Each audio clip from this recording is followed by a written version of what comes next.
1191 খ্রিস্টাব্দ। তারৌরির প্রান্তর। একদিকে গজনীর সুলতান মুহাম্মদ ঘোরির নেতৃত্বে মুসলিম বাহিনী, অন্যদিকে রাজপুত বীর পৃথ্বীরাজ চৌহানের বিশাল হিন্দু বাহিনী। সংখ্যার বিচারে রাজপুতরা ছিল অনেক এগিয়ে।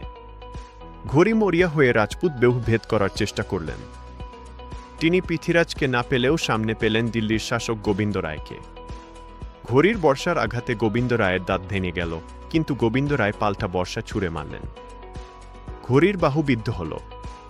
তিনি ঘোড়ার পিঠ থেকে পড়ে যাওয়ার উপক্রম হলেন। এক খলজি যুবকের অসীম সাহসিকতায় ঘোরি নিশ্চিত মৃত্যুর হাত থেকে বাঁচলেন।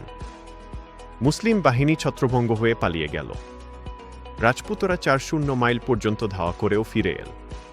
পৃথ্বীরাজ জিতলেন, কিন্তু পলাতক শত্রুকে নিঃশেষ না করার ভুল তিনি করলেন।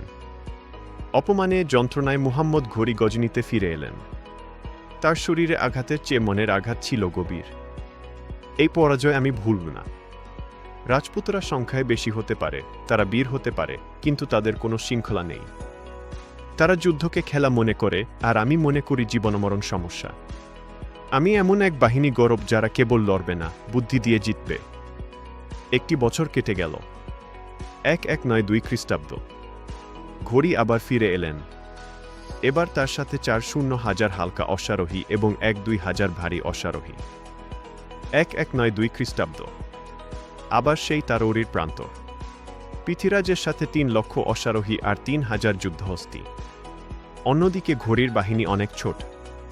কিন্তু ঘোরি এবার ভিন্ন কৌশল নিলেন। মুহাম্মদ ঘোরি তার বাহিনীকে 4টি ভাগে ভাগ করলেন। হালকা অশ্বারোহীরা বিদ্যুৎ গতিতে এসে তীর ছুড়ছে, আবার রাজপুতরা তেরে গেলেই তারা পিছু হটছে। সকাল থেকে দুপুর পর্যন্ত এভাবেই চলল। রাজপুত সৈন্যরা ক্লান্ত ও বিভ্রান্ত হয়ে পড়ল। এটাই সঠিক সময়। ওদের মনস্তাত্ত্বিকভাবে ভেঙে দিতে হবে।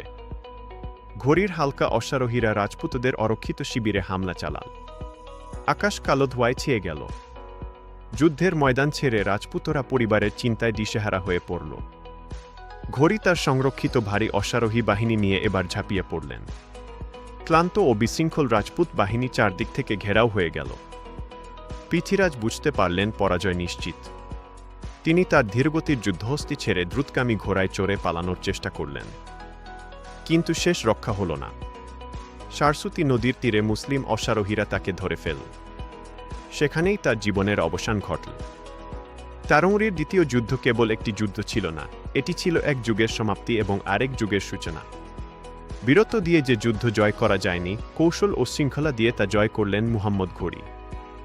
এই বিজয়ের মধ্য দিয়েই ভারতে পরবর্তী 600 বছরের জন্য মুসলিম শাসনের ভিত্তি স্থাপিত হল।